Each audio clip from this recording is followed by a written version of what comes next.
दुर्ग जिले के नंदिनी थाना क्षेत्र के एक निजी अस्पताल में हुए विवाद ने अब राजनीतिक रंग ले लिया है। 14 जुलाई को पूर्व विधायक लाभचंद बाफना के बेटे नीतू बाफना एक मरीज को देखने पहुंचे थे। मरीज की हालत में सुधार न होने पर जब उन्होंने मरीज को दूसरी जगह शिफ्ट करने की बात कही तो अस्पताल स्टाफ से विवाद हो गया। कहासुनी धक्का मुक्की में बदल गई और मामला पुलिस थाने तक जा पहुंचा। पीड़ित पक्ष का आरोप है कि राजनीतिक दबाव के चलते पुलिस ने निष्पक्ष कार्रवाई नहीं की, बल्कि उल्टा उन्हें ही आरोपी बना दिया गया। जांच जारी है, लेकिन सवाल यही, क्या कानून सभी के लिए बराबर है? यूनाइटेड न्यूज ऑफ एशिया के लिए दुर्ग से हेमंत पाल की रिपोर्ट। जी भी बताएंगे क्या पूरा मामला है? मेरा नाम डॉक्टर दुष्यंत कुशवाहा है। पिछले 20 वर्षों से मैं अहिवारा में बेरला तिराहा सुभाष चौक पे प्रैक्टिस कर रहा हूँ। दिनांक 14 जुलाई 2025 को सुबह 8:30 बजे के लगभग जब मैं 2 मरीजों का परीक्षण कर रहा था, तभी श्री लाभचंद बाफना पूर्व विधायक साजा के पुत्र नीतू बाफना ने मेरे क्लिनिक में आकर मुझ पे जानलेवा हमला कर दिया और तथा मेरे क्लिनिक में पदस्थ महिला परिचारिका को गंदी जाति सूचक अश्लील शब्दों का प्रयोग किया। जिसके पश्चात मैंने 112 को तत्काल फ़ोन किया। 112 को फ़ोन करने के पश्चात मैं थाने गया। थाने में टीआई पारस ठाकुर जी ने मुझे लाभचंद बाफना जी के भाई चंचल बाफना और अशोक बाफना के साथ में समझौता करने के लिए मजबूर किया और मेरी आवेदन पे उन्होंने कोई कार्रवाई नहीं करी। तत्पश्चात मैं एसपी साहब के पास गया। एसपी साहब ने मुझे अलेक्जेंडर किरो साहब से मिलने के लिए कहा। अलेक्जेंडर किरो साहब से मैं बात किया तो उन्होंने कहा कि मैं अब धंधा में कहीं बिजी हूँ, आप विनोद मीन साहब से मिल लीजिए। मैं विनोद मीन साहब से पुनः मिला। विनोद मीन साहब ने कहा कि इस पत्र की रिसीविंग अलेक्जेंडर किरो साहब करेंगे, आप उनसे ले लीजिएगा। और ना मैंने वहाँ से बात कर ली है, पारस ठाकुर साहब जो टीआई है नंदिनीगढ़ थाना के, उनसे बात कर ली, वो कार्रवाई करेंगे। आपका एफआईआर लिखा गया है? लिखा गया मेरे विरुद्ध में कल 14 तारीख की घटना का 18 तारीख को मेरे विरुद्ध में लाभचंद बाफना के दबाव में मेरे विरुद्ध एफआईआर लिखी गई, जो कि नियमतः गलत है और ये द्वेषपूर्ण कार्रवाई जिसमें पारस ठाकुर टीआई नंदिनीगढ़ स्वयं संलिप्त है। मैं आपके माध्यम से, आपका सहयोग मेरे को अपेक्षित है, आपके माध्यम से शासन के पास ये बात मैं पहुंचाना चाहता हूं कि इसमें जो भी हो सही जांच की जाए और सही व्यक्तियों पे जो भी दंडात्मक कार्रवाई हो बनती है वो की जाए। अपना परिचय दें। मेरा नाम डॉक्टर दुष्यंत कुशवाहा है। क्या मामला था? नंदिनी थाना में मैंने शिकायत दी थी कि 14 जुलाई 2025 को रात को एक सफ़ेद का कार मेरा पीछा कर रहा था और गाली गलौज कर रहा था। तो मैंने 112 को फ़ोन लगा के वहाँ आवेदन की। आवेदन में कुछ एक्शन नहीं लिया गया तो मैं एसपी साहब से मिली। एसपी साहब ने अजाब थाना भेजा तो मैं वहाँ गई। अजाब थाना में डीएसपी साहब और श्वेता ठाकुर ने मुझे डॉक्टर के खिलाफ कुछ बोलो, उन्हें निपटाओ, ऐसा कुछ बातें बोली, इसलिए मैं वहाँ से आ गई, लेकिन आवेदन करके ही आई। किसके खिलाफ किया आवेदन? किसके खिलाफ किया हो? चंचल बाफना और चंचल बाफना के खिलाफ। तो क्या आपको गाड़ी से पीछा कर रहे थे तो आपको पता था कि वो कौन है करके? नहीं पता था। तो कैसे नामजद आप कैसे जान? बाद में पता करने से पता चला कि उनका गाड़ी किसकी थी? चंचल बाफना की।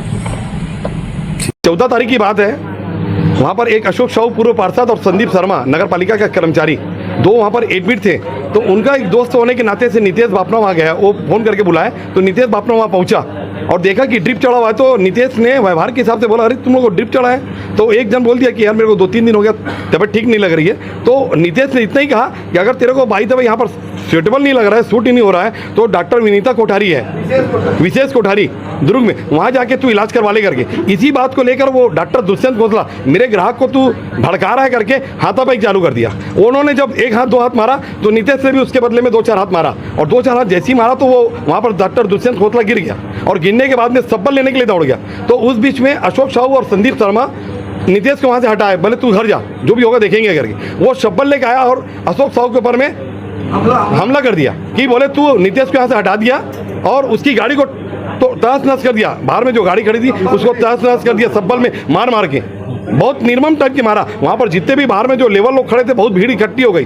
उस भीड़ इकट्ठे के बाद में वो तुत्तान वही डॉक्टर दुष्यंत खोसला 112 को बुलाया और आधे कपड़े में, मतलब शर्ट को फेंक दिया और बनियान पहनकर संसदीय सचिव लाभचंद बाफना जी का on the road 1 number ward में निवासी स्थान है, बिना वहाँ पर जबकि सुरक्षा गार्ड खड़ा है, बिना धम वहाँ पर गाली गलौज देते हुए घर अंदर घुस गया और मैं उधर से गुजरा था। मैं बोला रुकिए रुकिए, कहाँ जा रहे हैं अंदर करके।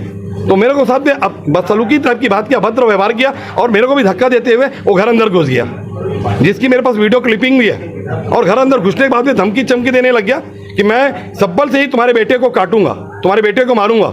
मेरे क्लिनिक में आके मेरे ग्राहक के साथ में इस टाइप का व्यवहार मतलब भड़काने का प्रयास किया करके मैं वहाँ पर समझाया कि आपको जो करना करिए, आप थाना में जाइए, प्रशासन से जो सहयोग चाहते हैं आप लेना, हमको लेना, हम ले लेंगे करके वहाँ से हट गया। उसके बाद में जैसे ही मैं वापस घर की मतलब अपने वापस मार्केट की तरफ आ रहा था, उसी दरमियान पे वहाँ पर क्लिनिक में वहाँ तक तो आधा बनियान पहना था, मगर वहाँ पर आने के बाद में वो शर्ट और बनियान दोनों खोल के ऑन द रोड पर खड़ा हो गया और वहाँ पर मेहुल नाटा और एक और भी नितेश साहू करके था, उनसे बात कर रहा था। तो बात करते करते वो मैंने बोला कि डॉक्टर साहब, आपको लोग डॉक्टर की तरफ से जानते हैं, आप अच्छा नहीं लगता, आप पूरा कपड़ा पहनिए करके। तो उन्होंने धार्मिक भावनाओं को ठेस पहुँचाते हुए बोलते आपके जैन साधु लोग तो नंगा घूमते हैं। तो इस तरह के धार्मिक भावनाओं के साथ में ठेस पहुँचाने का प्रयास किया, जो वो कहीं ना कहीं मुझे बहुत आघात पहुंचा, क्योंकि मेरी बेटी आज से 3 साल पहले 2021 को जैन साध्वी बनी है और वो जैन साधु संतों के बारे में इस तरह का अभद्र व्यवहार किया, यह बहुत अशोभनीय है, निंदनीय है। उसके बाद में आके थाना में खुद आके यहाँ पर खड़ा हो गया और मेरे से गलती हो गई करके खुद थाना प्रभारी के सामने में और नगर के गणमान्य 5 लोगों के सामने में अपना आवेदन को वापस, मैं क्षमा चाहता हूँ, माफ़ी मांग रहा हूँ करके, और अपना आवेदन वापस लिया। मगर उसी दिन रात को 14/7 को सोचनी ढंग से रात को 11 बजे, 10:30, 11 बजे उनकी जो कर्मचारी है कोई बसंता पात्रे, उसकी लड़की, मैं आज तक उस लड़की को देखा तक नहीं हूँ, उस लड़की का नाम तक नहीं जानता। मुझे कल ही पता चला कि उस लड़की का नाम चंद्र प्रभा है। उस चंद्र प्रभा को मेरे नाम से जोड़ रहा है और उसने कहा कि मतलब उस चंद्र प्रभा के साथ में आपकी छेड़खानी के नाम से मेरे नाम से SC ST थाना में मेरे नाम से आवेदन दिया गया है। जैसे ही लोगों को पता चला, थाना प्रभारी के नाम से इनके द्वारा एक आवेदन दिया गया है, जिसमें लिखा गया है कि बिना जानकारी के अभद्र तरीके से बड़े भैया लाभचंद बाफना जी के घर में अभद्र तरीके से घुसकर जान से मारने के संबंध में शिकायत किया है। इस संबंध में मैं हमारे थाना प्रभारी से बातचीत करके मैंने इसको संज्ञान में लिया है और इसको तस्दीक करके जो भी साक्ष्य आएगा उसके हिसाब से हम लोग वैधानिक कार्रवाई करेंगे।